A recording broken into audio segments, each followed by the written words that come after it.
Good morning everybody and welcome to Wednesday and yet another sunny day out there in Baycroft land. Hope you're all keeping well and looking after each other as we discussed on Monday. Now yesterday we had the pleasure of being introduced to Miss Carpenter, who's our new faculty leader for the Faculty of Wellbeing, and in a moment we're going to hear from Mr Reynolds about the Faculty of Curiosity. But before we do, I did promise you that I was going to introduce you to another one of our family pets. And here he is. This is Henry Lawson. Henry is a Rankin's dragon, which is a miniature version of a bearded dragon. Now, Rankin's dragons come from the deserts in Australia, where it's very hot and dry. So in order to keep him, we have to have a vivarium, which is like a big glass tank, which we also have to keep hot and dry. Now, yesterday we met my son's pet snake, which is a corn snake, and snakes are the only animal type that exist entirely off of meat protein. So in other words, much like some of our students, they don't particularly like to eat their greens. This little bloke, on the other hand, is an omnivore. So we would feed him typically on locusts, on mealworms, but also on some salad and fruit vegetables, although, as you'll see from this photo, he doesn't always get it right. Now, Rankin's dragons and bearded dragons have a very different way of hunting food to what Harry the snake yesterday. Harry the snake yesterday would lie in wait for his food to come past, grab it, curl himself up around it and gobble it all down. Whereas Henry has to go out looking for food. As I say, he comes from the desert where food is a little bit scarce, so there's not a lot of it. So he will actually have to actively go out looking for it. And that causes him a bit of a problem because it means that he will have to come into contact with lots of other animals, including other bearded dragons. And bearded dragons, particularly boys, don't particularly like each other all that much. So what they have developed is a system which I think is quite cool, and it's a little bit like the system that we've got in that they will wave to each other. But unlike us who wave to each other because we're happy to see each other, these guys will actually wave using their feet to say, I'm here, but I'm not a threat to you, so don't worry about me, which I think is quite cool. Now, another way that he would defend himself if he needed to would be to lie on the ground, puff himself up as big as he could, open up his mouth just to make himself look a bit bigger and scarier than he actually is, or as a final result, he would get up and he would leg it. Believe it or not, these little blokes run at about 9 miles an hour, which is about a third of the speed of Usain Bolt, which is incredible when you remember how tiny they are. But all of those things he has to use in order to protect himself because, let's face it, he's not going to be much good in a fight, is he? So there he is, our Rankin's dragon, Henry Lawson. Lovely little bloke, make lovely pets, very friendly, likes living with us, I think. I mean, he's not actually said that to me, but seems to be happy enough. And that's Henry. Now, I'm going to introduce you to another one of our pets tomorrow, but in the meantime, that's enough from me. On with the broadcast, and I'm going to hand over to Mr Reynolds to tell you all about the Faculty of Curiosity. Okay, bye-bye. Hello everyone, nice to talk to you through the Baycroft TV YouTube channel. It's Mr Reynolds here. You may or may not know that our school is broken down into faculties. Each faculty has a title, and within those faculties there's all your subjects that you study day to day. Now our faculties are creativity, curiosity, independence and wellbeing. I used to work in wellbeing, which was all the PEs, the PDs, PFSTs, all those kind of things, and now I've moved into curiosity, which is your science, your maths, your STEM and your digital technologies, so computing. The thing I love most about the Curiosity faculty is it's not about getting the right answer all the time, which people normally think it is. In maths, you're either right or wrong, and that's why you either like the subject or dislike the subject. Actually, it's the complete opposite to that. And when I first started teaching, I developed a model which tried to promote that ethos. The model was called the USA model, and it was broken down into those three areas. The U stood for understanding. So when you saw a problem, what did you understand about the problem? And that can be transferred to your other subjects like science as well. The S was the solving. How can we go about solving this problem? And then the A is your answer. Whether it's right or wrong, it doesn't matter. Because if you followed that USA process, the understanding, the solving, then you've got to your answer, you've actually been critically thinking. And you've been curious about the problem in front of you. That's what excites me most about our faculty. And that's what excites me most about working with the team within the Faculty of Curiosity. Is each one of those staff members within our team all promote the same ethos. So over the last few weeks, you would have been set challenges and tasks and learning activities to do on the Baycroft YouTube channel. And hopefully you've had to apply that same method. You've had to see what's in front of you and understand the problem. Then you've had to think about how am I going to go around solving this? And then you've got your answer. So that's basically, in a nutshell, what the Faculty of Curiosity is all about.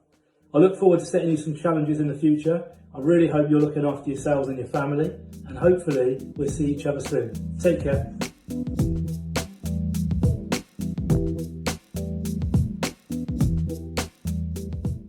I've been watching Mr Ryan Heaney doing his daily stretches and daily challenges for you, so I thought I can't let him have all the fun, so I'm going to get involved too. So today I'm going to set you a challenge of the plank. Now, plank's quite a good exercise to develop your core, especially in your trunk area. And to get started, all you need to do is basically put yourself into a press-up position, which is what we had to do with Mr Ryan Heaney the other day. From there, you're going to make a triangle with your arms and your hands, and you're going to hold that position for about 10 seconds. 2, 3, 4, 5, 6, 7, 8, 9, 10. Then relax. I'm going to show you from this way round so you can see it. So again, almost in a press-up position, make a triangle, bum down so you're nice and straight. 2, 3, 4, 5, 6, 7, 8, 9, 10. And that's it. It looks easy, but it's harder than it looks.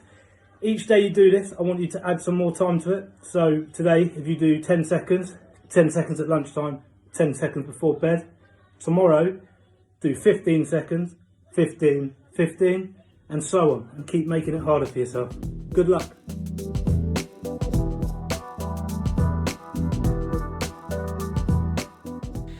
Good morning, Baycroft. It's Miss Ryan from the music department. And today I'm working with Miss Knight and Mr Smeaton to teach you something about the Russian composer Peter Ilyich Tchaikovsky. Tchaikovsky was famous as the writer or composer of the music for ballets. I bet you've probably seen or heard one of his ballets. If you're not too sure what a ballet is, it's a form of dance where the music and the dance tell the story. Swan Lake was his first ballet and was completed in 1876. Unfortunately, it wasn't very popular. The music was too difficult, and he wrote a lot of it, over 5.5 hours, and he also, according to the dancers, made the ballet undanceable because of the difficulty of his music. In the ballet, the music is full of themes, or another word we use in music, motifs. A repeated melody or a repeated rhythmic pattern that signifies, identifies a character or an action that is happening. One of the things we're going to do today is to listen to some of those key pieces of music, and we're going to contrast them. Swan Lake is based on a German fairy story, and to put it simply, it's a magical story about the meeting between a prince and a princess, an evil baron who condemns the princess to live by night as a swan, and a cast of swans. Now, there are two very famous styles of performance, and we're going to look at them and contrast them. And if you can do challenge 1, which is to draw or paint a response to the piece of music and send it in via the school learning links, that would be brilliant. So we're going to look at and listen to the dance of the little swans.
You will have noticed that the two performances are very different.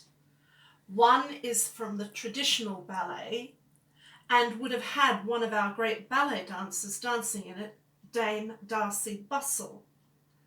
The second is by the brilliant British choreographer Matthew Bourne, and he uses a cast that is all male. And Miss Knight is going to set you some challenges to do with dance relating to strength. But one last thing I want you to think about. If you think ballet isn't for you, there's a link to Wigan under-19 football players doing ballet to strengthen their muscles. I hope you enjoy the clips and we look forward to seeing you soon.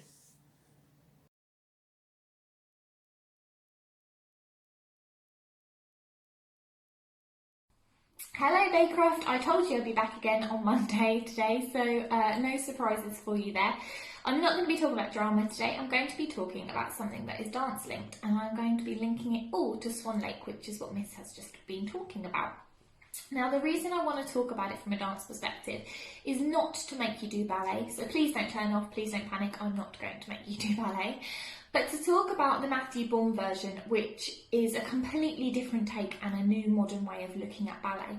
Now, Matthew Bourne's Swan Lake is the longest running ballet to be performed on the West End and on Broadway, okay? And the reason for that is because Matthew Bourne aims to make ballet more modern and more appealing to a younger audience.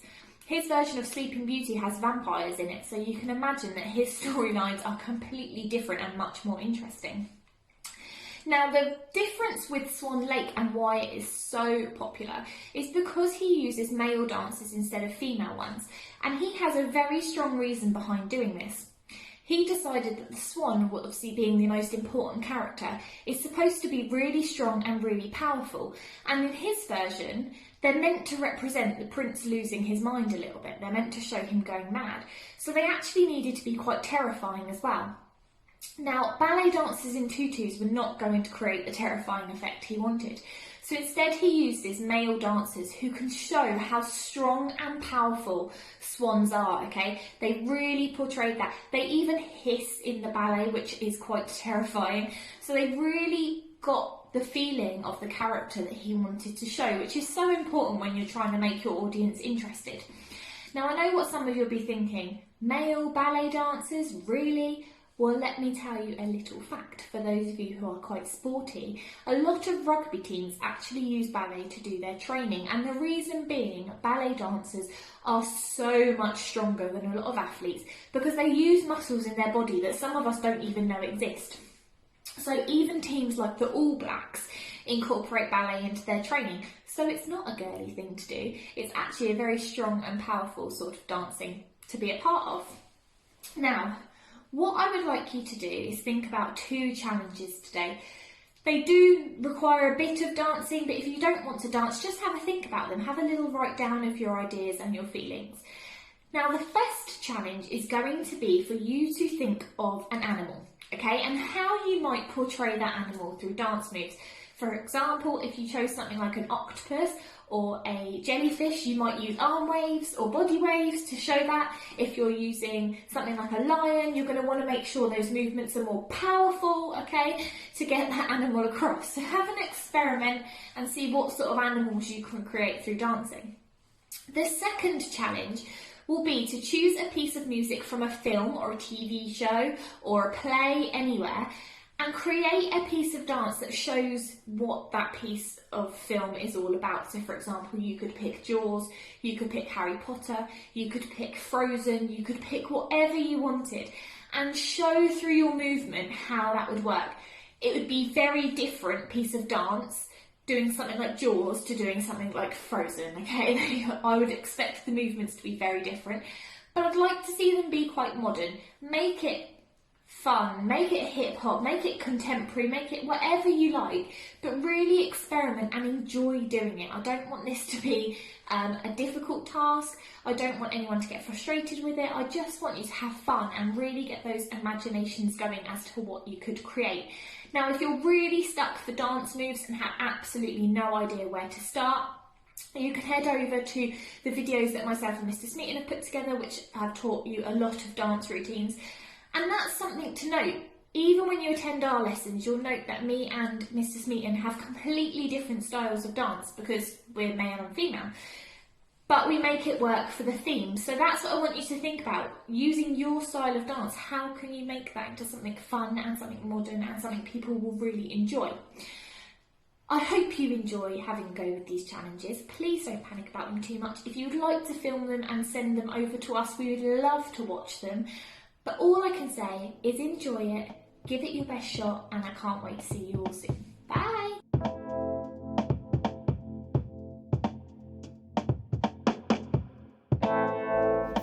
Yesterday's sign was happy. Today's sign is sad. Sad. I feel sad.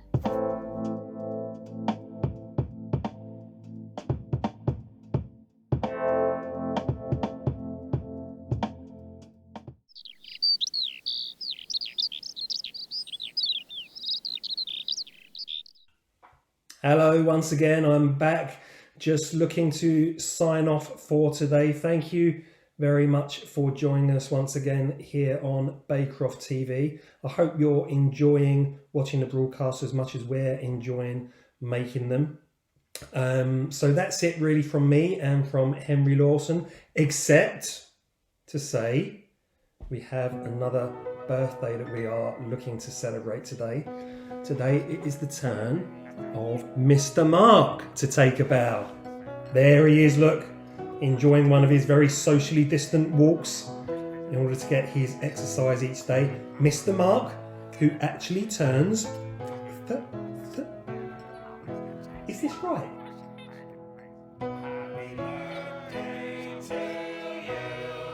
He looks about 17. What's that for? Happy birthday, Mr. Mark.